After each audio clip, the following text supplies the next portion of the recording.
하겠습니다. 누가복음 13장 33절 4절하고 누가복음 13장 33, 4절하고 마가복음 10장, 요한복음 17장, 오늘은 세 군데를 한번 찾아보겠습니다. 다른 성경을 찾으려고 준비를 했다가 이걸 보려고 그럽니다. 누가복음 13장 33절 4절입니다. 그러나 오늘과 내일과 모레는 내가 갈 길을 가야 하리니 선지자가 예루살렘 밖에서는 죽는 법이 없느니라. 예루살렘아 예루살렘아 선지자들을 죽이고 네게 파송된 자들을 돌로 치는 자여, 암탉이 제 새끼를 날개 아래 모음같이 내가 너희의 자녀를 모으려 한 일이 몇 번이냐. 그러나 너희가 원하지 아니하였도다. 마가복음으로 한번 가겠습니다. 마가복음 10장 32절 34절까지입니다. 72쪽입니다. 예루살렘으로 올라가는 길에 예수께서 그들 앞에 서서 가시는데 그들이 놀라고 따르는 자들은 두려워하더라. 이에 다시 12 제자를 데리시고 자기가 당할 일을 말씀하여 이르시되, 보라, 우리가 예루살렘에 올라가노니 인자가 대제사장들과 서기관들에게 넘겨지매 그들이 죽이기로 결의하고 이방인들에게 넘겨주겠고, 그들은 능욕하며 침뱉으며 채찍질하고 죽일 것이나 그는 3일 만에 살아나리라. 아멘. 요한복음도 한번 찾겠습니다. 요한복음 17장입니다. 17장 4절입니다. 제 성경으로 177쪽입니다. 4절 한 절만 읽겠습니다. 아버지께서 내게 하라고 주신 일을 내가 이루어 아버지를 이 세상에서 영화롭게 하였사오니. 그런데 이제 5절에 보면 아버지여, 창세전에 내가 아버지와 함께 가졌던 영화로서. 그래서 하나님의 작정이 영원전에, 창세전에 삼위 하나님이 협의하는 것을 이루어 나가는 것입니다. 지난 주일 삼위 하나님, 또 그 지난주도 삼위 하나님, 그러면서 요한에게 세례 받으신 예수님, 그러면서 대제사장 요한과 세례를 안수로 바꾸어서 내가 말씀을 드렸고, 세례 받으신 예수님을 제물로 바꾸어서 레위기 16장하고 연결을 시켰습니다. 그 내용을 다시 한번 정리를 하고, 그리고 성경에 대한 관점이 루터가 어떻게 이야기를 했는가, 또 예수님의 사역의 의미가 무언가 하는 것들을 성경을 통해서 몇 가지만 정리를 하겠습니다. 제사장 요한이 유월절 양 예수님께 이제 안수했다라고 하는 그 현장에 삼위 하나님이 함께 계셨다. 성령이 비둘기같이 임하셨다라고 하는 그 비둘기를 어떤 그 유비나 은유의 법으로 보고 임하시는 장면을 그렇게 표현을 한 거지, 실제적으로 비둘기가 내려온 것은 아니죠. 또 하늘에서 소리가 들려서 이는 내 아들이다라고 했던 아버지의 음성이 있었고, 또 세례 안수받은 아들이 있었습니다. 그래서 삼위 하나님이 그 현장에도 같이 있었고, 그리고 그게 레위기 16장으로 연결되었더라. 근데 그 삼위 하나님은 한 분인데 세 위격으로 계신다라고 하는 이야기를 반복해서 드렸습니다. 성부도 하나님이고, 성자도 하나님이고, 성령도 하나님입니다. 그런데 성자가 성부는 아니고, 그리고 또 성령도 성부도 아니고, 성부가 성자도 아니고 라고 하는 이런 관계가 이루어집니다. 이걸 이제 그 도식으로 표현을 하면은 성부라고 하는 개념을 이제 먼저 배웁니다. 그 다음에 성자가 있고요. 그 다음에 성령이 있습니다. 이제 하나님 해가지고 우리가 이제 헬라어로 데오스 해갖고 이렇게 쓰는데, 이제 우리가 요것만 갖다가 하나님이라고 하는 단어를 이제 쓴 거예요. 통상 이제 교회나 목사님들이 쓸 때 성자에서 지저스 크라이스트 JX라고 하는 요걸 쓰고, 홀리 해가지고 HS 쓰고, 데오스 할 때 이제 THEOS의 때 발음을 이제 이렇게 이제 쓴 거거든요. 그래서 성부도 하나님이고, 그리고 그래서 여기다 뭘 집었냐면 성부는 하나님, is를 이렇게 사용을 합니다. 그러면 성자도 어떻게 돼요? is가 되죠. 그죠? 성령도 하나님이니까 성령 하나님도 is 이렇게 표현을 합니다. 그런데 굳이 이걸 또 따지자면은 성부는 성자예요? 아니에요? 위격의 관계를 놓고 봤었을 때 성부는 성자가 아니다 해가지고 is not 아니다 이렇게 이제 표시를 합니다. 그럼 이쪽도 마찬가지로 is라고 하지만 이렇게 했었을 때는 어떻게 돼요? is not 여기도 is not 성부도 하나님이고 성자도 하나님이고 성령도 하나님인데 성부가 성자는 아니고 성자가 성령도 아니고 성자가 성령도 아니지만 성부도 성령이 아니고 새 위격으로 계시는 분. 이제 왜 그렇게 이야기를 하냐면은 내가 오늘날 너를 낳았다 이렇게 이야기를 하잖아요. 영지주의 이단을 대상으로 싸웠던 테르툴리니아스라고 하는 교부가 있어요. 그게 이제 2세기 말에 계셨던 분인데 그분이 시편 2편을 보다가 오늘날 내가 너를 낳았도다 라고 하는 게 시편 2편 10절인가가 아마 있을 거예요.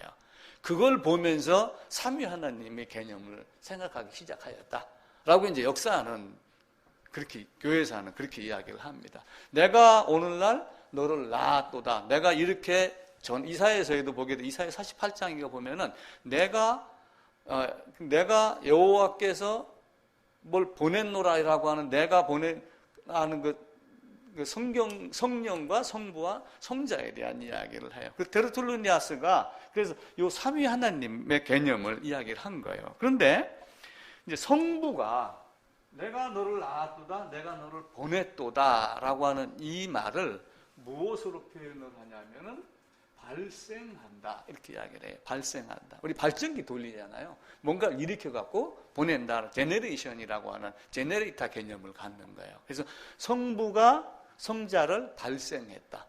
제너레이션 했다.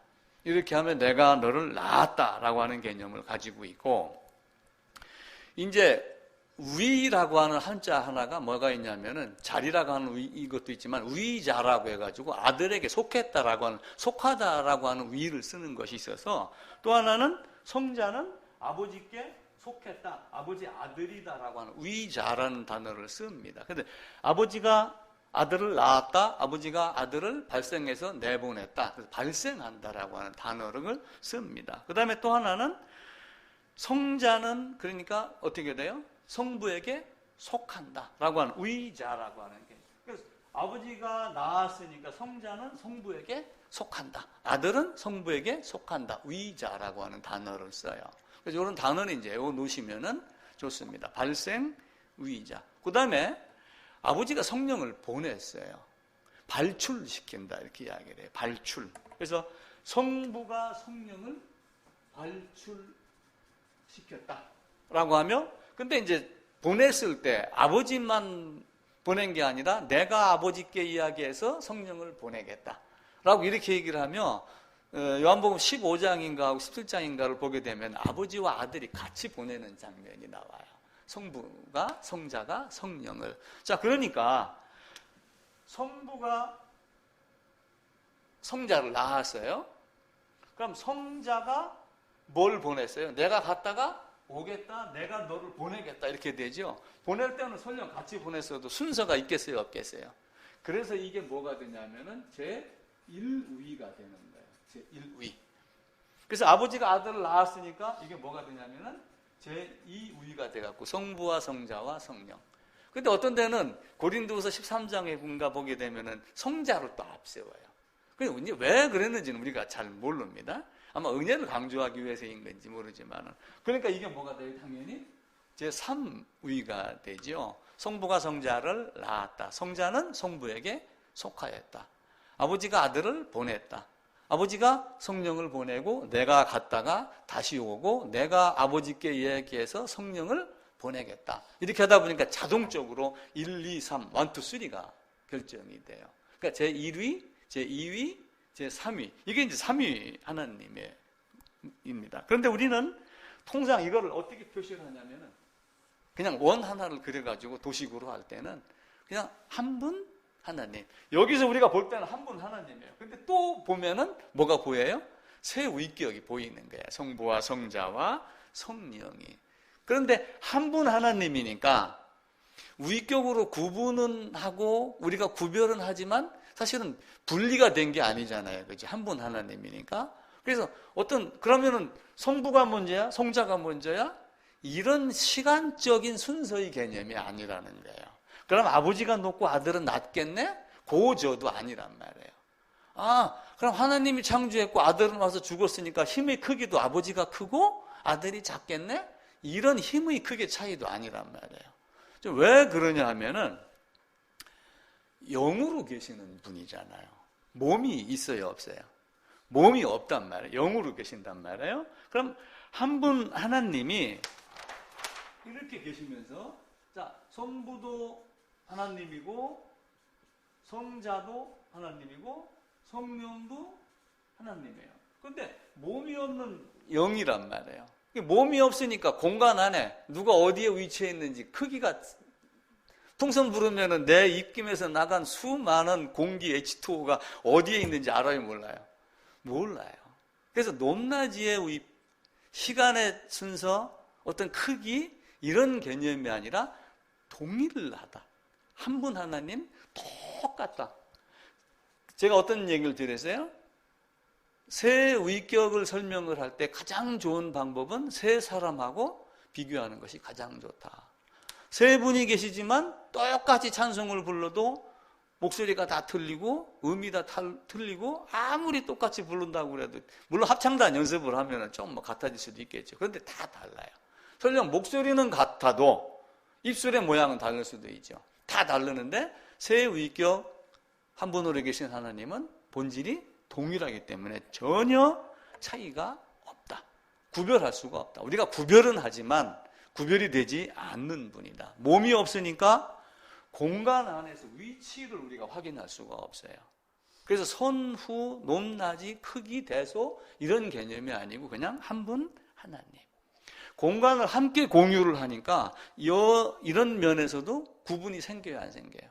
구분이 생기지는 않아요. 단지 우리가 성경을 여러 군데 종합해서 보다 보니까 한 분 하나님을 세 위격으로 말씀하시며 성경이 어떤 때는 성령을 앞세우기도 하지만 어떤 때는 성자를 앞세우기도 하지만 성부 하나님, 성자 하나님, 성령 하나님 어떤 이런 논리적인 순서의 개념으로 성부, 성자, 성령 1위, 2위, 3위를 말씀하신다. 그러니까 성부는 어떤 위격이나 어떤 다른 것 때문에 성부는 다른 데서 나신 분도 아니죠.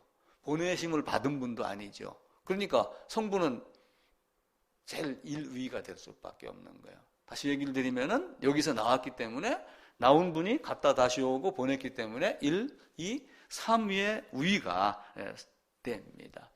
자, 그러면은 이제 아리우스라고 하는 사람이 등장을 해요. 300년도쯤에. 아리우스라고 하는 사람이 뭘 얘기를 하냐면은 골로새서에 가게 되면은 그리스도는 먼저 나신 자니 라고 하는 말씀이 있어요. 골로새서 1장인가요? 우리 한번 찾아볼까요? 골로새서 1장입니다.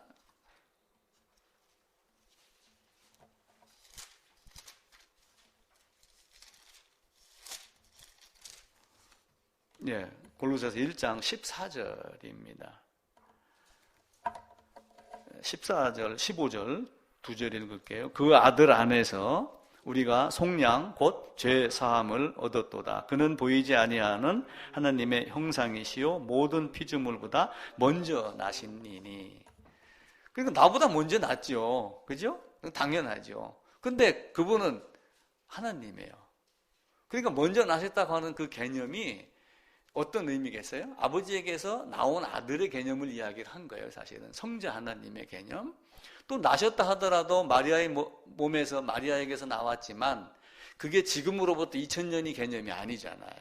아브라함을 빗대서 예수님이 뭐라고 말씀하셨어요? 아브라함이 나기 전부터 내가 있느니라. 그럼 아브라함이 나기 전부터 있었으니까 우리 주님은 언제 계셨던 분이에요? 근데 이걸 문자적으로 이제 해석을 하는 거예요. 아버지가 아들을 낳았다, 먼저 나신 자다라고 하니까, 그러면은 이 예수라고 하는 존재는 어떤 존재야? 없었던 적이 있었던 것 아니야? 이렇게 생각을 한 거예요. 근데 이 예수가 와가지고 어딜 갔냐면은 십자가로 갔어요. 죽긴 죽었어요. 근데 하나님은 죽을 수 있어요, 없어요? 하나님은 죽을 수 없는 분이에요. 근데 이분이 돌아가셨다? 하나님이 메시아다? 오셔서 죽으셨다? 그렇게 하니까 아리우스가 뭘 만들었냐면은 준 하나님이라고 그래요. 세컨드를 만드는 거예요. 쉽게 얘기를 하면은 죽을 수 있는 하나님을 만드는 거예요. 그러나 그는 아버지에게서 나왔으니 없었던 적이 있었고 피조의 개념, 제2의 다른 이런 개념으로 본 거예요. 그러니까 한 분 하나님, 요 공간 안에 요 몸이 없어서 영안에 함께 있었던 한 분 하나님의 개념을 그가 이해하지 못하고 예수는 존재하지 않았던 적이 있었다라고 하는 것을 그때 당시에 300년도쯤에 막 이뤄낸 거예요. 그러니까 이제 그 당시에 또 누가 있었냐면은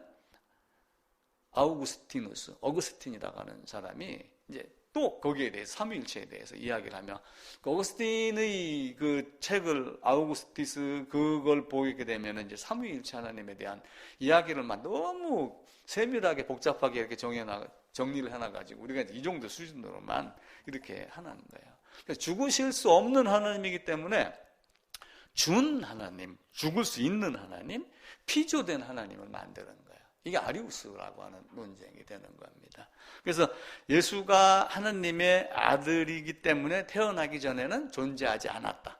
아버지가 아들을 낳기 전에는 존재하지 않았다라고 하는 그런 개념을 보는 거예요. 근데 아버지가 아들을 낳았다라고 하는 그 개념이 성자 하나님으로 오셔서 이 땅에서 나의 죄를 없애기 위한 제물의 역할로 또 한편으로 만드는 건데 그러면 아버지가 설령 존재를 한다고 합시다. 아버지와 아들이 둘이 별도의 존재라고 만약에 가정을 해보세요. 그럼 하나님을 거역한 죄는 아들이라고 하여 그 죄를 용서하기 위한 제물의 값이 가능한가요?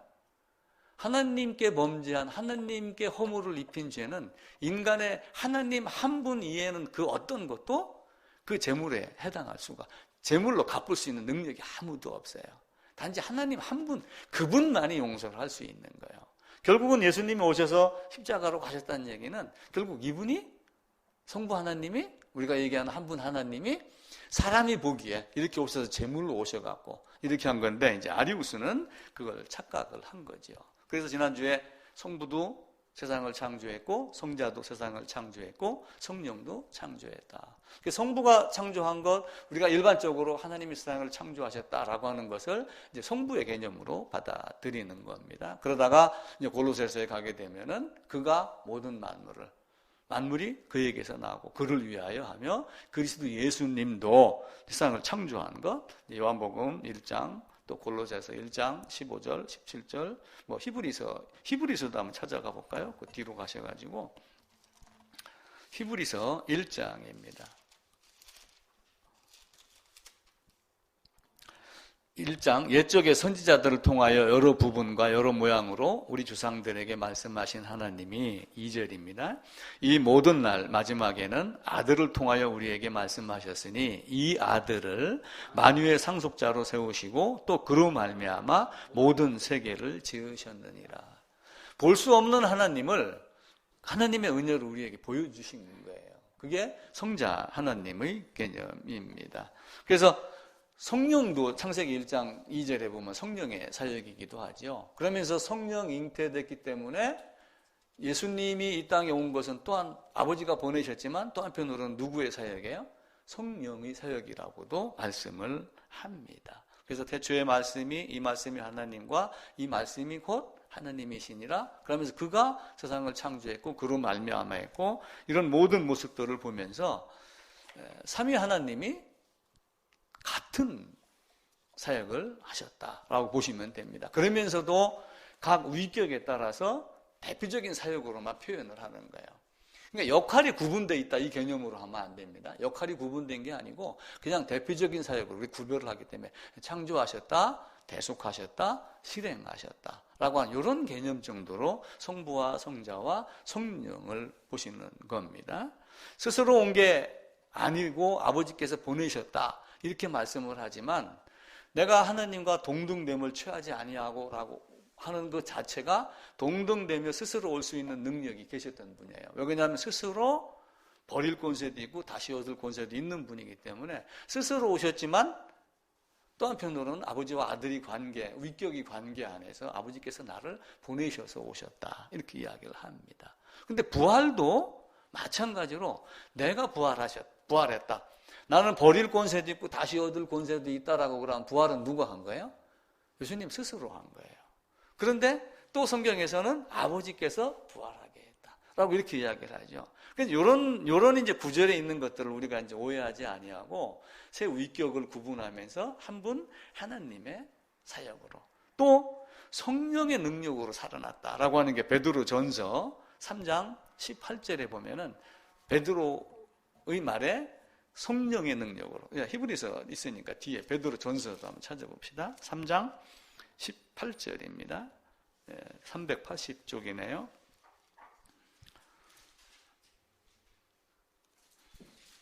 18절 한 절만 읽읍시다. 그리스도께서도 단번에 죄를 위하여 죽으사 의인으로서 불의한 자를 대신하였으니 이는 우리를 하나님 앞으로 인도하려 하심이라. 육체로는 죽임을 당하시고 영으로는 살리심을 받으셨으니, 이게 영으로 살리심을 받았다는 게 성령의 능력으로 살리심을 받았다, 이렇게 보시면 됩니다. 그래서 위격의 관계 안에서 나오셨다, 보내셨다 하는 이런 여러 가지를 놓고 제1위, 2위, 3위, 성부, 성자, 성령, 시간 순서, 높낮이, 크기, 대소 이런 개념이 아니라 그냥 논리적인 순서로 말씀을 한 것이다. 그래서 모든 일의 근원과 원천은 누구에게 있냐면은 성부 하나님께 있다, 이렇게 보는 거고, 모든 지혜와, 그래서 잠언 8장인가에도 보고 또 신약 성경에 나오는 어떤 지혜 이런 모든 것들은 누구를 말씀을 하세요? 성자 하나님을 말씀을 하셔요. 그래서 모든 지혜의 경륜과 어떤 질서의 어떤 시행하는 것, 죽으심과 부활하심, 이것은 성자 하나님 예수 그리스도께 있고, 또 이것을 모든 것을 우리에게 알게 하고 깨닫게 하고 살리고 하는 모든 것들은 성령 하나님께 있다. 그래서 성부와 성자와 성령 있다라고 하는 것 꼭 기억을 하시고, 그리고 공간이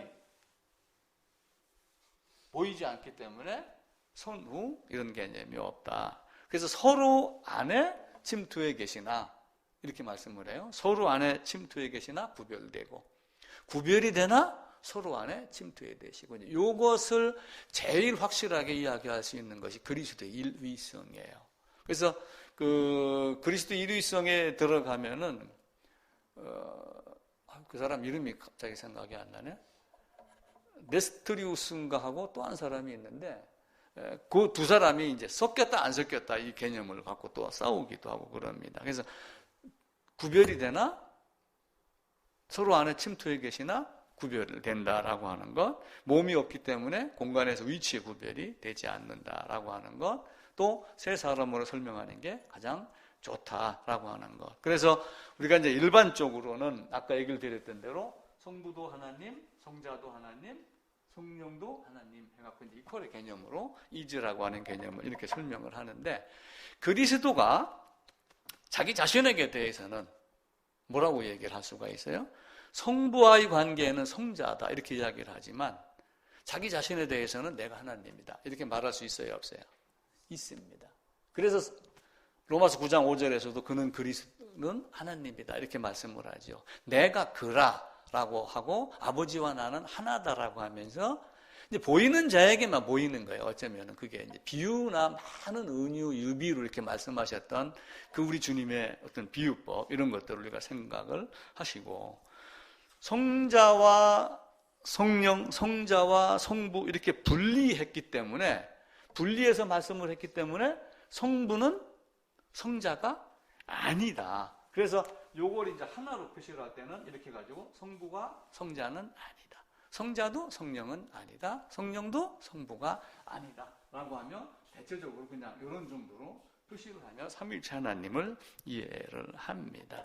그래서 성막의 경우도 보게 되면 어떻게 돼요? 성막의 경우도 표가 딱 나잖아요, 그죠? 예수님이 이런 성막으로 자기를 표현하셨어요.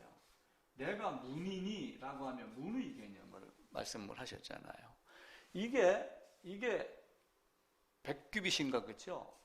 100규빗. 이게 50규빗인가 그러는데 이게 20규빗인가 돼요. 이게 0.4 얼마가 되는데 0.5로 계산하기 쉽게 계산을 해요. 0.46인가 얼마가 되는데 이게 치우고 0.5로 계산을 하게 되면 이게 몇 미터냐면 10m의 넓이에요. 10m의 넓이. 네모는 좁고 협착한 게 아니에요. 죄만 깨달으면 언제든지 들어갈 수 있는 문이에요. 갑자기 생각이 난다. 개구멍이라는 게 있어요. 개구멍.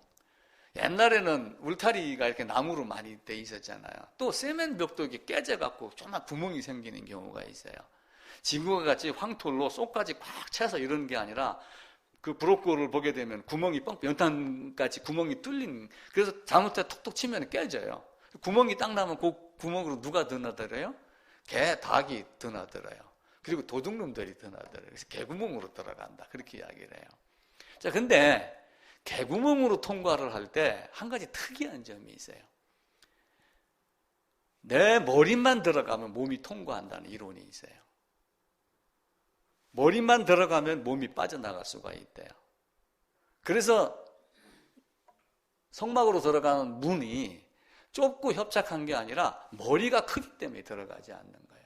바꿔 얘기하면은 자기 지혜, 자기 생각, 자기 방법, 자기 논리, 이게 가득 차 있기 때문에 이 머리통이 들어가지 않는 거예요. 이 안에. 이 문은 10m짜리인데 10m보다 머리가 더 큰 거예요. 쉽게 얘기를 하면은. 자기 생각이 크니까 자기 방법으로는 이해가 안 되는 거예요. 본재단에서 꼭 죽어야지 돼? 아니, 짐승을 끌고 간다고 무슨 문제가 있어? 이게 무슨 의미야? 이걸 하나님의 방법을 거부를 하는 거예요. 이게 그래서 문의 좁고 길이 협착하다고 하는 것이지 실제는 10m만큼 30명이 어깨동무를 하고 일렬 휜대로 들어갈 수 있는 넓은 문이에요. 그 다음에 이제 뭐가 있어요? 지성소가 있잖아요. 성소하고 지성소하고. 자, 그러니까 예수님 안에 하나님이 계신다. 고린도후서 5장에 있는 대로. 하나님이 그리스도 예수 안에 계신다. 내 안에서 곧 예수 안에서 죄사함 받았도다 라고 하는 모든 말씀이 성막하고도 다 자동적으로 연결이 됩니다. 또 삼위 하나님을 설명을 할 때 바꿔 얘기하면은 성막의 설계도는 누가 주셨어요?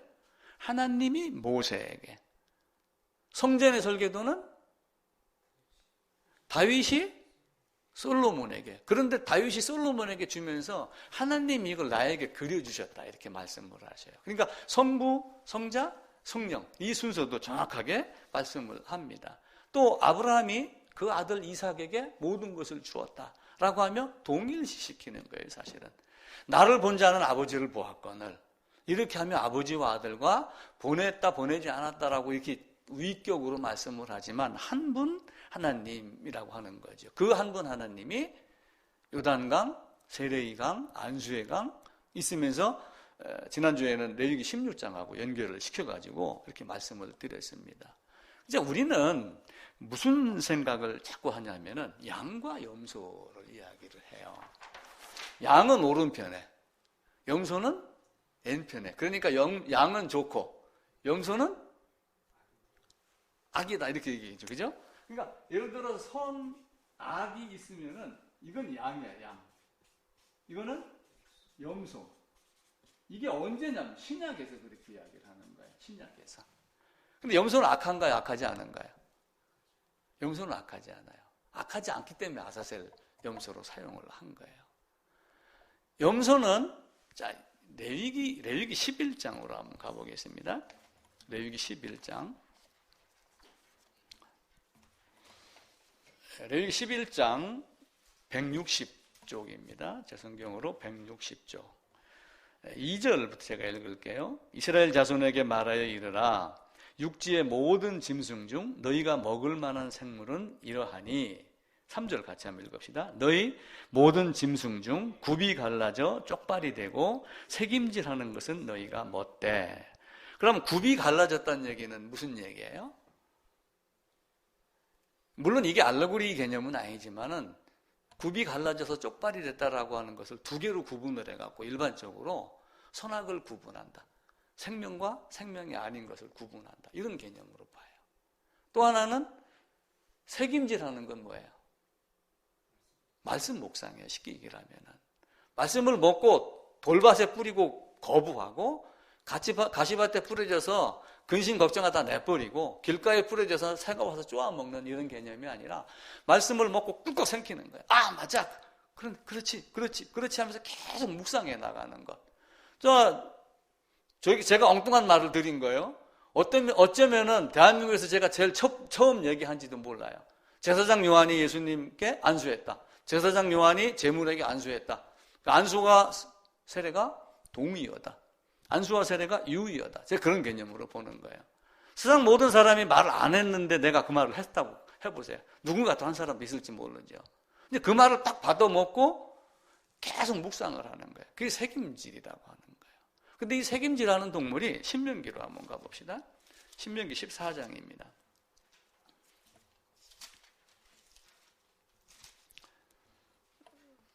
신명기 14장 3절, 4절입니다. 284쪽이네요. 3절 읽을게요. 너는 가증한 것은 무엇이든지 먹지 말라. 그래서 가증한 것에 대한 이야기가 쭉 나와요. 가증한 것에 대한 얘기가 8절에 나오거든요. 예를 들어서 돼지는 굽은 갈라졌으나 새김질을 못하므로. 그래서 돼지고기 안 먹는 거예요. 또 한편으로 돼지는 씻었다가 놓으면 다시 어디로 가요? 베드로서에 있는 대로 구정무통으로 다시 들어가요. 이 돼지와 같은 습성 때문에 돼지를 안 먹는 거예요. 그런데 4절에 보면은 너희가 먹을 만한 짐승은 이러하니, 우리 4절 같이 한번 읽읍시다. 너희가 먹을 만한 짐승은 이러하니 곧 소와 양과 염소와. 그래서 구약에서는 염소를 나쁘다, 부정하다 이렇게 여기지 않았어요. 근데 신약에서는 비유를 하며 양과 염소로 이렇게 했는데 굳이 여기서 이렇게 했다 하여 그것을 이 말씀을 찾기 전에 나도 처음에는 근데 왜 염소 이 N편에 있는 염소를 왜 아사셀로 사용을 했지? 되게 궁금하고 그랬어요. 그러다 이제 레위기를 읽으면서 원래 염소는 사실은 정한 짐승, 쪽이 굽이 갈라지고 되새김을 하는 이런 것이다. 그래서 그 예수님 제물 유월절 양 그리스도 여기에다가 한 겁니다. 그리고 레위기 16장에서 염소를 사용했다 하여 하등 문제가 되지 않아요. 그래서 성경을 될 수 있으면은 조금 얇게 보더라도 전체적으로 보는 게 좋아요. 얇게 보고. 단지 이제 복음에 대한 거는 명확하게 파고들어야죠. 그리고 그 복음에 대한 게 이제 보이면은 나름대로 이제 또 한편으로 성경이 여러 가지 보이기 시작을 하죠. 예수님이 십자가를 지고 골고다까지 가셨습니다. 그래서 예루살렘에 가면은 예수님이 가면서 열 몇 번인가 쉼터가 있어요. 여기는 제1터, 2터, 3터 해갖고 거기 한번 100m 간격도 있고 50m 간격도 있고 힘도 언덕길 올라가는 데는 막 금방 쉰 데도 있고 그래서 거기다 기념사진 찍고 막 이렇게 합니다. 아마 그 아사셀 염소도 보면 중간에 움막을 줘놓고 사람이 대기하고 있다가 가고 또 받아서 가고 해가지고 마지막 절벽까지 끌고 갑니다. 같은 맥락으로 보셔도 돼요. 그런데 예수님이 십자가를 지고 가는 걸 지금 사람들은 흉내를 내가지고 거기다 바퀴 달고 끌고 가고 이렇게 하는데 이삭은 자기가 짊어지고 3일 길을 갔어요. 그러니까 모리아산에 간 그 모리아산이 골고다 언덕이에요. 그러니까 구약 전체를 보게 되면은 처음부터 끝까지 누구를 말씀하려고 하는 거예요? 예수 그리스도를 말씀하려고 하는 거예요. 그런데 이 땅에 있는 교회는 그 중에서 좋은 걸 끄집어 갖고 자꾸 교회당 부흥이나 어떤 사람의 위로나 행복이나 여기다 자꾸 적용을 시키려고 하는 거예요. 우리 인간은 더럽습니다. 아무리 깨끗하다 한들 더러울 수밖에 없는 인간이에요. 가나안 땅은 이스라엘이 가나안 땅을 이야기해요. 지중해가 있고 이렇게 여기 이제 가나안 땅이 이렇게 있습니다. 가나안 땅은 좋은 땅이에요, 나쁜 땅이에요? 좋은 땅이에요. 젖과 꿀이 흐르니까. 그런데 이 안에 누가 살고 있어요? 골리앗을 비롯한 아주 못된 가나안 7족속이 있으니까 두 가지가 다 포함이 되는 거예요. 젖과 꿀이 흐르는 땅이지만 에스라는 더러운 땅이라고 그렇게 이야기를 해요. 더러운 땅. 그러면은 이스라엘 백성이 여기 들어가서 해야 될 일은 뭐예요? 더러운 땅을 없애버리는 거야. 쫓아내는 거예요. 쫓아내는 자가 누구예요?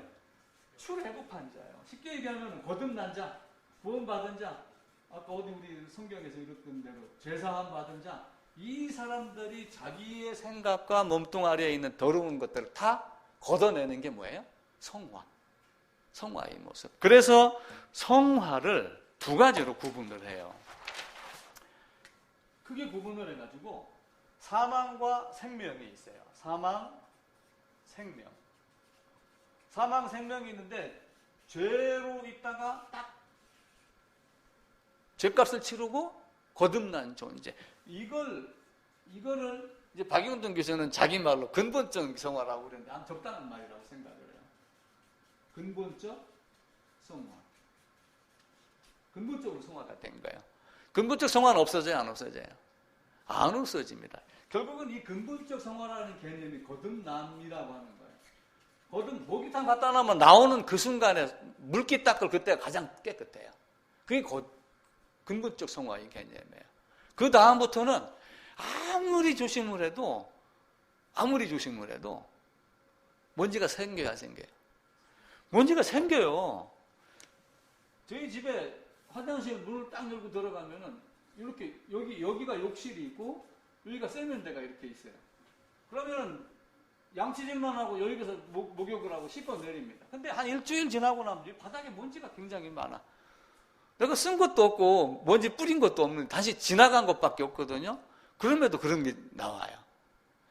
이걸 이제 가끔 씻어내듯이 마찬가지로 거기는 젖과 꿀이 흐르는 땅이지만 거기는 더러운 땅이며라고 합니다. 이 땅 안에서 이제 딱 태어나는 순간 점점 말씀으로 자라며 뭘 하는 거예요? 이 안에 있는 더러움.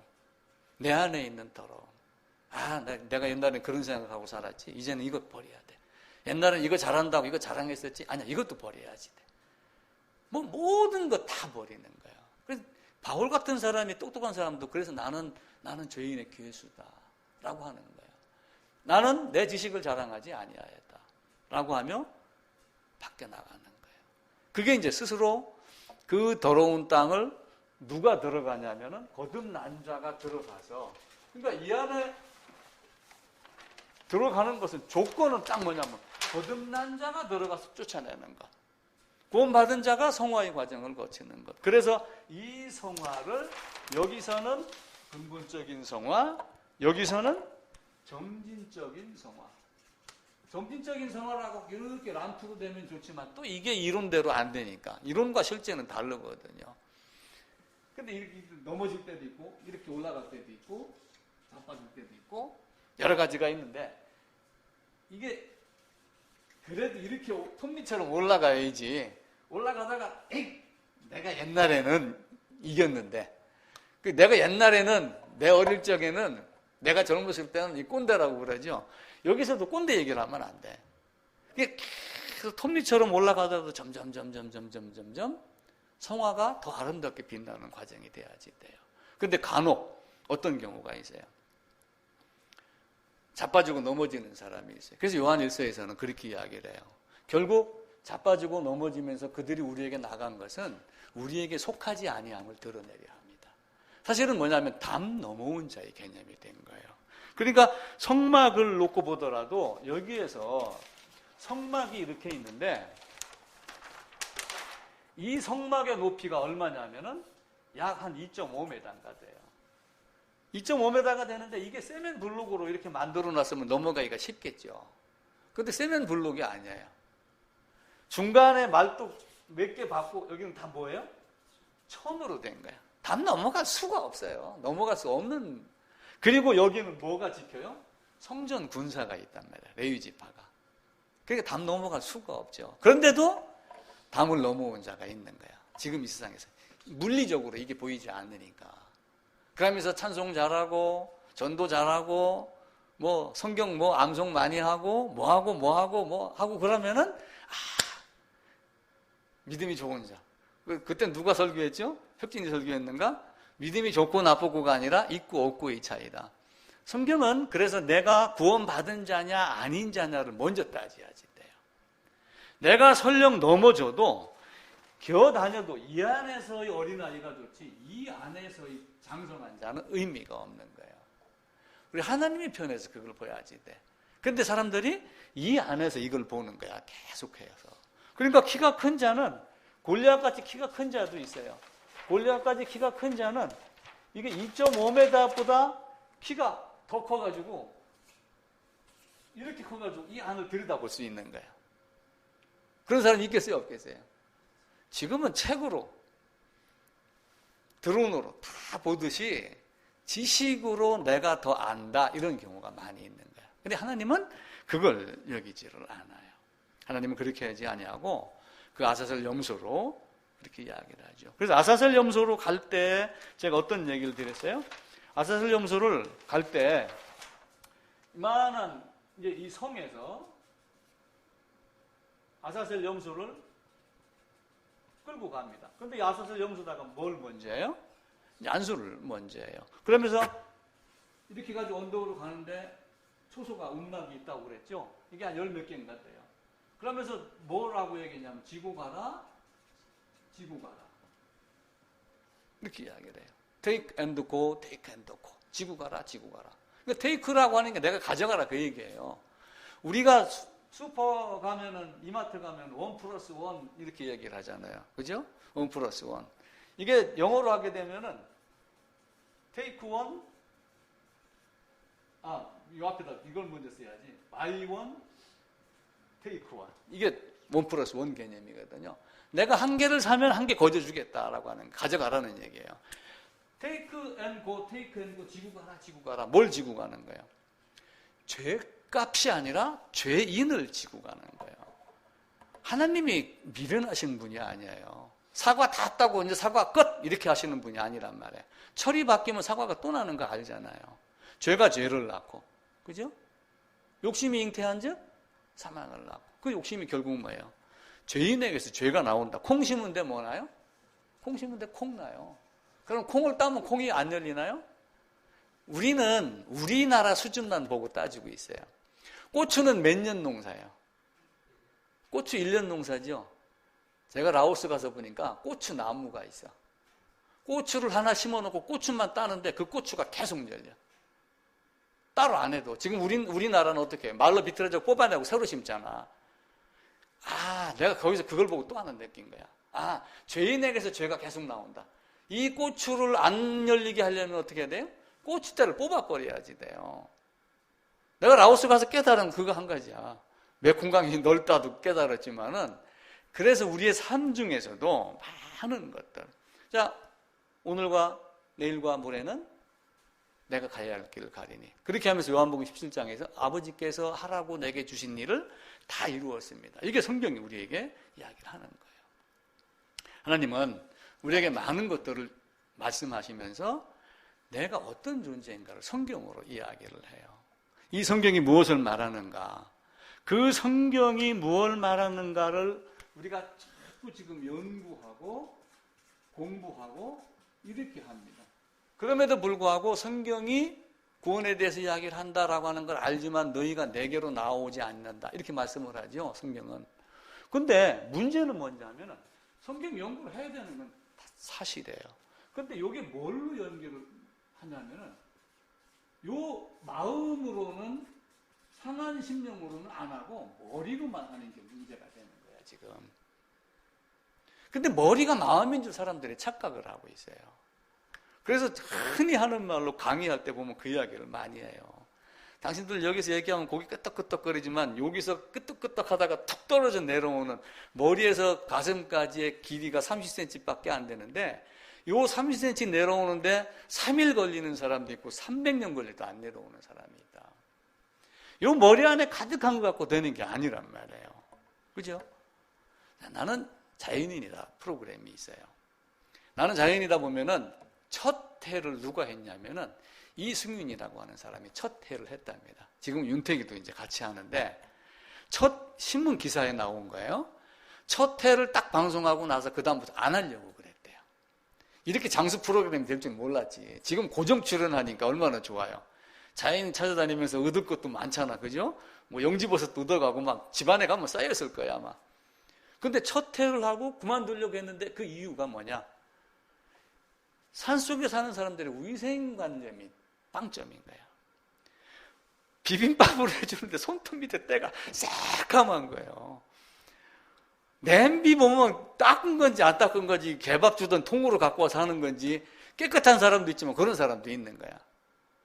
도저히 음식을 못 먹겠다는 거야. 그런데 텔레비 촬영이죠. 그렇게 하면서 장소 시간 빌려줘 갖고 2박 3일 함께 했죠. 밥을 안 먹을 수가 없었다는 거야. 웃으면서 맛있네요. 이게 뭐 명동에 무슨 식당보다 낫습니다 하고 칭찬을 하면서 먹은 거예요. 속으로는 거북했지만 자기는 배탈이 나고 설사가 날 줄 알았대요. 근데 집에 왔는데 배탈이 안 나고 설사도 안 나는 거예요. 오히려 조미료 많이 넣고 햄버거 사 먹고 한 게 문제가 됐지, 그게 전혀 문제가 되지 않았다. 그러면서 그 친구가 한 말이, 그 사람의 손톱 밑에 때가 더럽고 냄비가 더러웠던 게 아니라 더러웠던 것은 나였다. 이렇게 이야기를 했어요. 내가 그 기사를 보고, 야, 이놈 예수 믿으면 잘 믿겠다, 이런 생각이 퍼뜩 들어갔어요. 그렇게 생각하는 사람 많지 않아요. 더러운 건 나였다. 세균이 가득한, 지금 우리가 갖고 있는 것 중에 세균이 제일 많은 게 어딘 줄 아세요? 핸드폰. 세균이 가득한 핸드폰에 묻혀 살았지. 나는 맨날 만지잖아. 이렇게 하고서 손은 씻지만 늘 만지는 게 뭐예요? 휴대폰이에요. 그래서 코로나도 휴대폰을 닦여야지. 온갖 조미료, 그러고 남 더럽게 여겼던 내가 더러웠던 사람이다. 이게 이승윤 씨의 이야기였어요. 근데 우리가 진짜 두려워할 게 뭐냐면은 코로나가 아니라 이 질병, 악한 마음, 상한 심령이 아니라 악한 심령을 갖고 있는 내 마음이 문제가 되는 거예요. 성경의 지식? 별것 아니에요. 사마리아 여인은 대제사장보다 지식이 많았는가요? 사마리아 여인이 동네에 가가지고 얘기를 했을 때, 이제는 네 말이 아니라 이분의 말을 듣고 내가 알았다라고 얘기했던 그 사람들은 철학자고 똑똑했던 사람일까요? 성경을 많이 암송했던? 아니에요. 바울에 비하면 발톱 밑에 때도 안 될 정도로 몰랐던 사람이에요. 단지 메시아만 기다렸던 거야. 그런데 딱 하나 알았던 건 뭐예요? 내가 죄인이었고. 이게 이산도 예루살렘도 아니고 상한 심령으로 가야지 되는. 그래서 예수님이 네 남편 데리고 와라 라고 하면서 그 사마리아 여인을 마음을 쪼개고 각을 떠갖고 끄집어내놓은 거예요. 번제단도 들어가면 뭐래요? 죽이고서 사실은 각을 뜹니다. 히브리서에서도 관절과 골수와 영과, 그죠? 모든 걸 다 쪼개기까지. 그거는 고기를 쪼개라는 게 아니에요. 우리 마음을 다 쪼개가지고 내 마음 구석구석 저 뒤편에 숨겨놓은 것, 그거 다 꺼내라고 하는 거예요. 그게 끊어졌을 때 그게 문제가 되는 거예요. 그걸 가지고 하나님 앞에 나아가면은 이게 쉽고, 하나님이 이런 방법을, 아니 세상 지혜로 얘기하면 예수님 십자가에 못 박았어요? 안 박았어요? 안 박았죠. 그죠? 메시아가 그렇게 올 줄 알았어요? 그렇게 올 줄 몰랐죠. 그렇기 때문에 죽이는 거예요. 근데 하나님이 이미 베들레헴에서 태어나겠다 얘기해요, 안 해요? 여자의 후손으로 가겠다 얘기해요, 안 해요? 다 가르쳐 준 거야. 성경은 신약 구약 나눌 필요가 없어요. 에덴서부터 계속해서 그냥 한 분 예수님을 향하여 계속 이야기를 하는 거예요. 우리는 그걸 봐야지 돼. 내가 더러운 사람이었다. 이걸 먼저 따져야지 돼. 그런데 우리는 요 마음이 상한 심령이 아니면서도 거룩하게 이렇게 포장을 하는 거예요. 포장. 이게 문제가 되는 거예요. 제가 지난주에 호준 얘기했죠. 오늘 또 호준 얘기 또 한번 합시다. 난 아버지, 너 내 아들이라 하지 마. 뭐 이러니까 이제 떠났습니다. 아들보다 아들이 아닌 자를 사랑하는 그 아버지의 마음이 어떻겠는가라고 말씀을 드렸죠. 사실은 피눈물 나는 거예요. 근데 이제 이 아들 유도지하고 허준하고 같이 뭘 보러 가냐면은 의과 시험을 보러 가요. 아버지 밑에서 유도지는 잘 먹고 잘 살고 공부 열심히 하고 진료하고 이렇게 했고, 호주는 유이태한테 약간 눈 밖에 나가가지고 훈련을 받게, 애지에 떨어져. 이방인 개념이에요. 쉽게 얘기하면. 둘이 가다가 산청, 지금 산흥이라 산청입니다. 경상도. 충북 진천을 지나는데 질병이 나요. 그러고 사람들이 의사를 막 찾는 거야. 의원을 찾는 거야. 중학에 있는데 역시 의원이 있느냐? 우리가 의원입니다. 그러니까 여기 지금 질병이 생겼으니 좀 고쳐주세요. 그게 한두 사람이 아닌 거예요. 떼거리로 몰려오는 거예요. 그런데 내일 모레 5일 뒤에 한양까지 도착을 해야지 시험을 봐요. 자, 어떻게 했겠어요? 아, 시험 포기해. 여기서 의사 고칠 거야. 이러는 사람이 있고, 무슨 소리 하는 거야? 지금 내가 급한 게 우선순위가 이거지. 유도지는 100명이 가면 99명은 다 여기를 버리고 시험을 보러 갔어요. 그런데 한 친구가 간절히 매달리는 바람에 이 허준이 거기에 내가 이 병자들을 놔놓고 갈 수가 없다. 그래가지고 거기서 한양 가는 거를 포기를 하고 시험을 안 보고 병자를 고쳐요. 그리고 어느 정도 고치고 났는데 이제는 예를 들면 5일 전에 출발을 해야 되고 열흘 전에 출발을 해야 되는데 이틀밖에 안 남은 거야. 병자를 고치고 나니까. 근데 고침 받은 사람 중에 한 친구가 말을 훔쳐다가 줘요. 그 말을 타고 한양으로 막 달려가는 거야, 허준이. 근데 허준이 딱 시험장 앞에 딱 도착을 했는데 대문이 꽉 닫힌 거야. 수능 보러 갔는데 형광 고등학교 문이 딱 닫힌 거야. 지금 9시 땡인데 9시 10분 된 거야. 들여보내, 안 들여보내요? 안 들여보내요. 유도지는 합격을 했고 들어가 보지도 못한 거야. 터덜 한숨을 쉬면서 느린 걸음으로 오고 여기는 말을 타고 집으로 온 거예요. 그러고 집에 와서 아버지 유이태한테 급제했습니다. 증서를 보여줘요. 아버지도 기쁘지. 그러니까 이제 엄마가 잔치가 신이 나갖고 잔치를 벌여요. 사또도 오락하고. 근데 사또하고 모여갖고 잔치를 하고 있는 중에 진천 군수에게, 진천의 사또에게서 편지가 한 장이 도착을 해요. 그러면서 여기 이제 그 회식 위로 잔치하는데 여기다가 사또 계십니까? 왜? 진천 사또께서 지금 급한 전갈이 왔습니다. 편지를 딱 읽는데 사또가 무슨 말을 하냐면 허준이란 사람이 있느냐 이렇게 물어봐요. 유이태가 깜짝 놀라가지고 왜 그러느냐. 허준이 한양으로 의과 보러 가다가 여차여차해서 질병 고치고 이렇게 해가지고 시험은 못 봤지만 진천에서는 이 사람은 의인이라고 부른다. 참 훌륭한 제자를 뒀다. 이렇게 하며 칭찬. 이 이야기를 듣고 유이태가 또 마음이 또 바뀌죠. 나중에 그러면서 이제 유이태가 그 이야기를 해요. 아들 유도지한테. 네가 돈 벌려고 과거가 필요해서 시험 보러 갔느냐? 의원이 환자를 옆에 놔놓고 무슨 생각을 했느냐? 돈을 벌려면은 중국말을 배워갖고 당시에 중국으로 왔다 갔다는 여관이 돼서 무역을 하든지 장사를 하든지 돈을 벌여야지 왜 의원이란 놈이 침과 진맥을 가지고 환자를 놔놓고 벼슬에 눈이 졌느냐. 비인부전이다. 비인, 사람이 아니다. 사람 됨됨이가 아닌 사람에게는 부전, 도를 전하지 않는다. 비인부전이라는 단어를 써가면서 아들을 혼내요. 다시는 너는 내 아들이 아니야. 그러니까 이 유도지가 나도 다시는 아버지를 아버지라 부르지 않겠습니다. 이렇게 해놓고 서울로 떠나요. 안타깝죠, 그죠? 근데 이 유이태에게 아들 유도지가 피잖아요. 마음속에 있겠어요, 없겠어요? 있어요.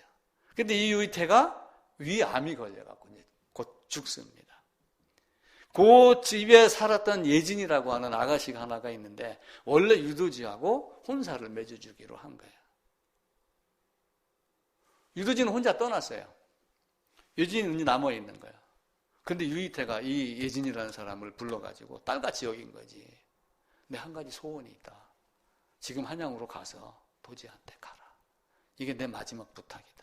그러니까 자기 며느리로 삼고 아들은 아버지라고 다시는 부르지 않겠다라고 하며 한양으로 갔지만 그래도 마음속엔 누가 있어요? 아들 유도지가 있는 거야. 그러면서 이 예진이를 서울로 보내요. 그런데 아마 가서 보면은 아마 다른 여자하고 결혼을 하지 않을까. 그 장면을 목도를 하든지 아마 결혼식이 끝났다든지 아마 그렇게 될 거예요. 그걸 보면서 제가 유대인의 나음이 무엇이냐. 아버지와 아들의 마음도 읽었지만 유대인의 마음이 무엇이냐가 보였던 거예요. 로마서 3장에 있는데 유대인의 마음이 뭐예요? 말씀을 맡은 거예요. 말씀을 전하라 했는데 아브라함의 자손들이 아브라함의 행사를 하지 않으니까 어떻게 했어요? 내가 이방인에게 가노라. 이방인에 가니까 어떤 결과가 일어나요? 이방으로 가는 이유를 성경은 설명을 해요. 이들로 하여금 식이 나게 해가지고 유두지도 왜 아버지는 나를 놔놓고 허준을 사랑하느냐 이렇게 하지만 실제의 마음속에는 누가 있는 거예요? 하나님의 실제의 마음속에는 내가 택한 내 백성 그 히브리인들 유대인들이 마음속에 있는 거예요. 결국은 이들을 구원하기 위해서 이방을 사용하는 거고 이방을 사랑하는 것만큼 이들에게 하나님의 풍성함 사랑이 없겠느냐 이렇게 묻잖아요. 그죠? 그 유이태가 그 예진이를 도지에게 보내는 모습을 내가 보면서 하나님 세상 역사나 똑같다 이런 생각이 퍼뜩 들어갔어요. 신앙도 마찬가지예요. 우리가 요 마음이 어떤 거냐 머리냐의 싸움인 거예요. 사실은 성경은 신앙은 대다수가 지금 이걸 갖고 장난을 치는 거예요. 목사들도 설교 잘하고 원고 매끄럽고 목소리 줘야 되고 뭐 해갖고 뭐 하면 무슨 방법을 쓰니까 사람이 많이 몰려오더라 지금 이런 거 하고 그러잖아요. 동일교회도 지금 당진 동일교회도 사람이 많이 몰려오니까 우리가 뭐 했다 영어 공부 시켰다 뭐 했다라고 하면서 지금 자꾸 얘기를 하잖아요.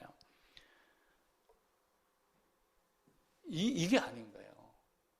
그렇게 해서 몰려온 사람들이 얼마만큼 마음속에 이걸 갖고 있겠어요. 벌써 그거라고 하는 막이 딱 쳐 있는 거야. 그래서 하나님은 죄를 고백하고 죄를 지고 가라라고 하는 그 아사셀에게 가기 위해서 그 아사셀을 짐승 양을 끌고 와가지고 그 문으로 들어올 만한 그 작은 마음, 낮은 마음, 비천한 마음, 그 이승윤이 같이 내가 들어온 놈이었다 라고 했던 그것 한 가지를 보는 거예요. 제가 퀴즈를 하나 낼게요.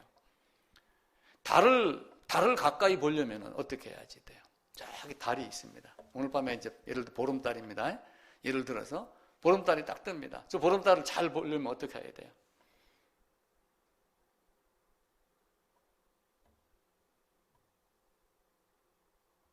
물론 날씨도 맑습니다. 그래서 사람들이 첫 번째 뭘 만드냐면 망원경을 만드는 거예요. 달을 더 가까이 보려고. 텔레비를 보다가 제가 광고를 하나 봤어요.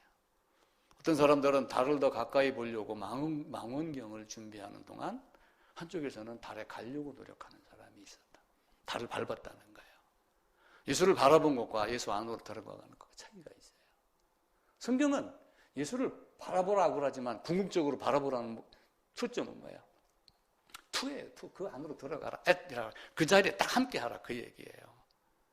그냥 바라보라고 해서 바라보라는 얘기가 아니에요. 예수 안으로 들어가라.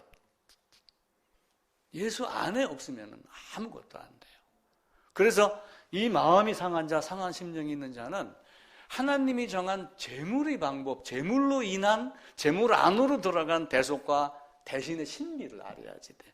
그런데 대속과 대신의 그 말 두 단어를 가지고 자꾸 나는 여기 있으면서 예수님에게 지금 떠넘기는 거야. 예수님이 대신을 가져갔지, 대속했지. 이렇게 하며 하나님이 생각하는 방법과 전혀 무관한 방법으로 살고 있는 거예요. 대신 대속 모르는 목사 있어요? 대신 대속 모르는 성도 있어요? 사실은 모르면 성도가 아니에요.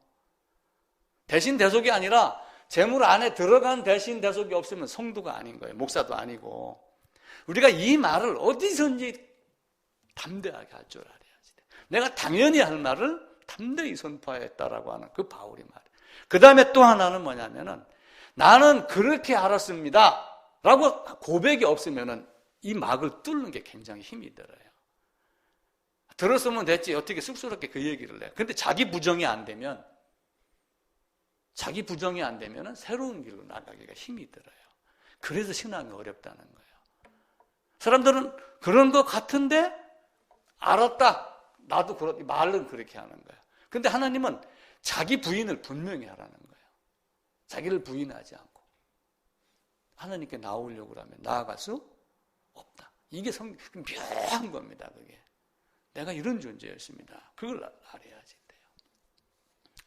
루터가 종교개혁을 하면서 여러 가지 나라 말을 독일 말로 바꿨을 때가 1500년대입니다. 1522년인가 때요. 성경의 장절도 원래는 없었어요.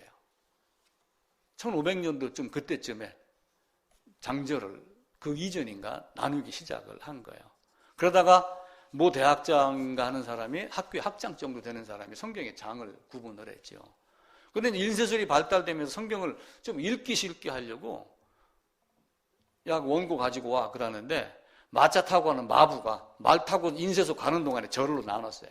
몇 절 읽기 쉽게 한다고. 우리가 장절에 너무 매이면 안 돼요. 그걸 보면서 성경은 그냥 한 권으로 통째로 보야지 몇 장 몇 절이니까 이게 바뀐다 해갖고 자꾸 학문적으로 머리로 이렇게 갖고서는 되지 않아요. 루터는 어떻게 생각했냐면 구약은 율법과 계명이다. 율법을 지킨 자와 지키지 않은 자. 그럼 율법을 지켰다는 얘기는 사두개인이 했던 그런 율법, 바리새인들이 얘기했던 율법에 대한 걸 이야기를 한 거예요? 아니에요. 하나님이 말씀한 방법에 따라서 아사셀 염소에게 안수했느냐 안 했느냐 이걸 한 가지를 묻는 거예요. 나뭇잎, 무화과 나뭇잎으로 옷을 만들어 입고 나는 입었습니다라고 아담이 자랑하지 못한 거예요. 내가 이래서 숨었습니다. 이게 고백이 됐을 때 가죽옷이 되는 거예요. 구약은 율법과 계명에 대한 이야기고 신약은 복음과 하나님의 약속이다. 그런데 이 복음과 약속을 믿었느냐 믿지 않았느냐 이 게임이다. 루터가 그렇게 이야기를 한 거예요. 그러면서 루터가 어떤 예를 들었냐면은 골리앗과 다윗에 대한 이야기를 들으면서 예수님과 사탄에 대한 이야기를 들었어요. 다윗의 후손으로 오신 로마서 1장에 다윗의 혈통으로 오신 예수님이잖아요. 그러니까 어떻게 되냐면은 다윗이 골리앗을 쓰러뜨렸을 때 이스라엘 백성들이 환호했어요, 안 했어요? 좋은 소식이에요. 그죠? 골리앗 때문에 지금 골치를 썩였잖아요. 에덴에서는 사탄 때문에 아담과 쓰러졌습니다. 그런데 그 전쟁터에서 골리앗이 사탄의 역할을 해요. 들어왔는데 다윗은 이겼어요, 이기지 않았어요? 이겼다, 다윗이 이겼다, 사울은 졌지만 다윗이 이겼다, 천천히요, 만만히요 하면서 그 춤을 추기 위해서 들었던 기쁜 소식, 다윗이 이겼습니다라고 하는 이게 복음이다. 유앙겔리온이다. 그 기쁜 소식 결국은 누가 이겼어요? 예수님이 40일 광야 시험에서 사탄이 시험에서 이긴 거예요. 에덴에서 실패한 거를 두 번째 에덴 그 더러운 땅이 된 광야의 시험에서 우리 주님이 이기신 것. 그리고 가야 할 길 가야 되고 내일과 모레는 나는 받을 세례가 있으니 그러면서 여기서 받은 세례를 여기 가서 없애는 거와 마찬가지로 우리 주님은 그 길을 간 거예요. 사실은 성경은 그것 한 가지를 가르쳐주는 거예요. 성경은 죽음하고 엄청난 연관이 있어요. 죽음. 우리가 구약 성경 이렇게 얘기하면 영어로 뭐라고 그래요? 올드 테스트먼트. 올드 테스트먼트가 무슨 뜻이에요? 약속. 또 하나 유언이라는 뜻이에요.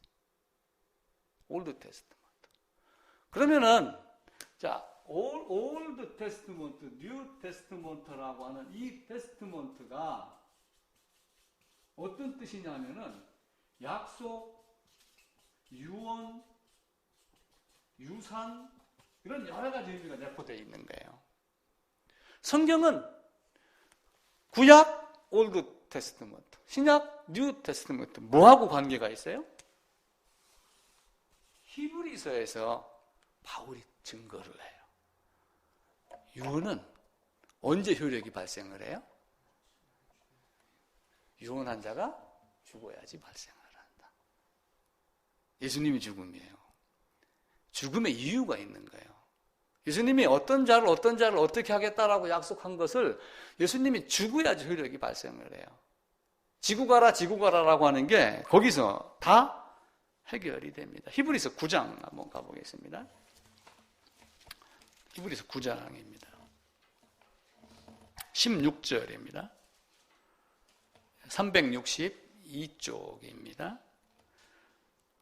16, 17, 18절까지만 같이 읽읍시다. 유언한 자가 죽어야 되나니 유언은 그 사람이 죽은 후에야 유효한 즉 유언한 자가 살아있는 동안에는 효력이 없느니라. 이러므로 첫 언약도 피 없이 세운 것이 아니니. 그래서 에덴에서부터 계속하여 죽음이 이어졌고 죽음 뒤에 반드시 뭐가 따라왔어요?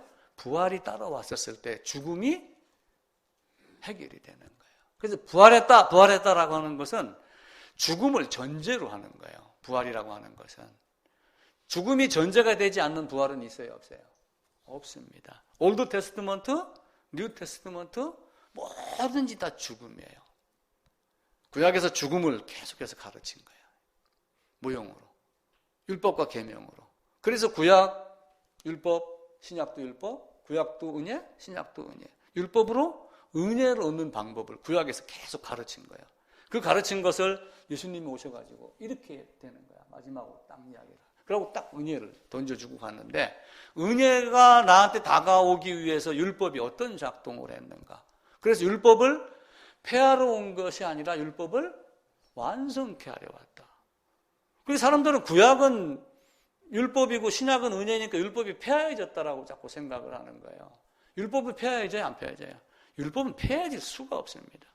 마지막 날 그 순간까지 율법으로 가르쳐준 그 복음 안에, 그 방법 안에 들어오기를 우리 주님은 지금도 계속 간구하고 계시는 거예요. 예제풀이를 계속 한 거예요, 여기에서. 예제풀이. 시험 문제 미리 예행 연습 다 한 거예요. 군대 가서도 마찬가지고 군이날 행사할 때도 한 달 전부터 예행 연습합니다. 그렇게 해놓고 마지막 날 한순간 딱 하는 거예요. 3년 내내, 고등학교 3년 내에 공부해놓고 마지막 수능 하나 딱 보는 거와 똑같은 거예요. 이것 따로가 아니라니까요. 그걸 착각을 하게 되면은 문제가 됩니다. 자, 마태복음 11장으로 가면은 제가 찾아서 읽을게요. 율법과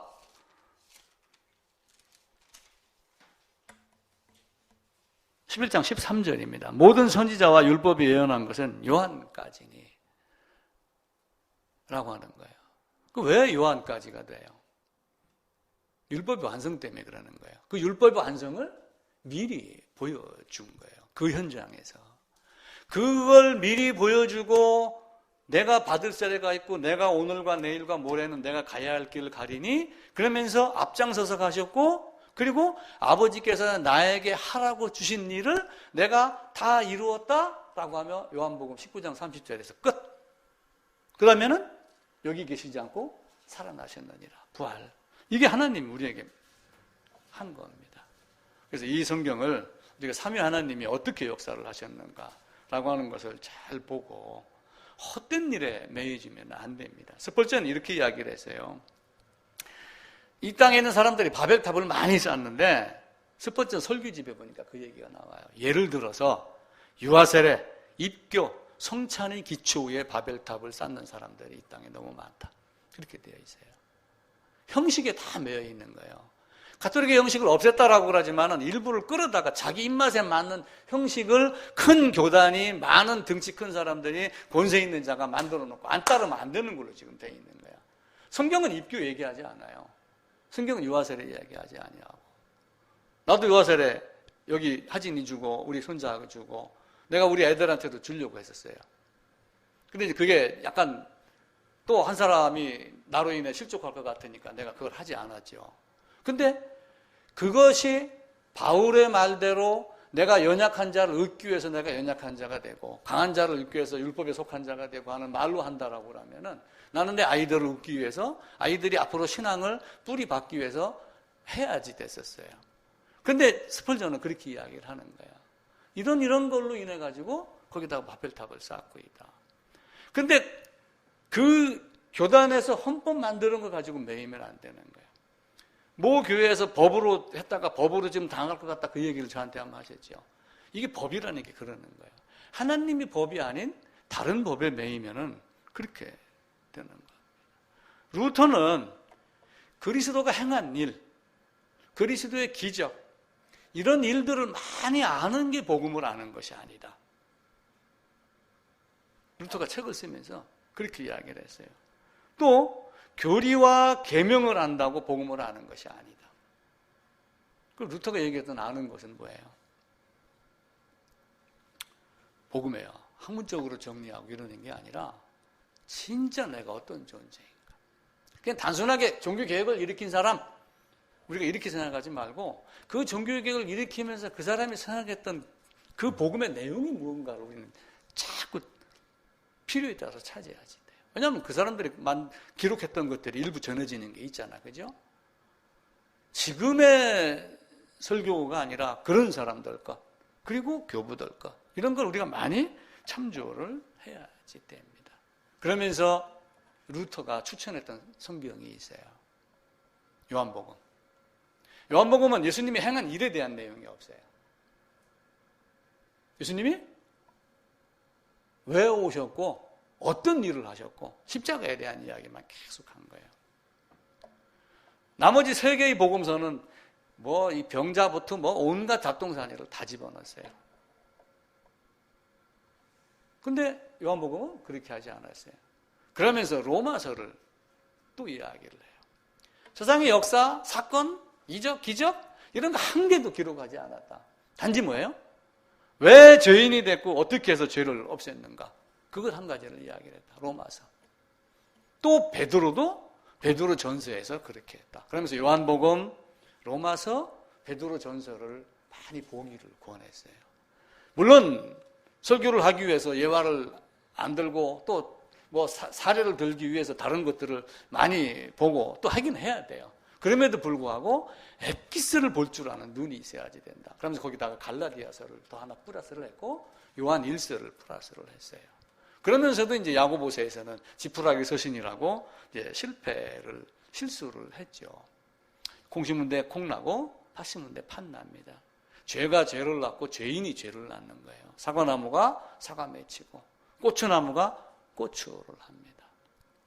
우리가 고추나무를 보지 못했기 때문에 그렇게 이야기를 하지만 저 남쪽에 가면은 고추나무가 있었더라 라고 하는 것.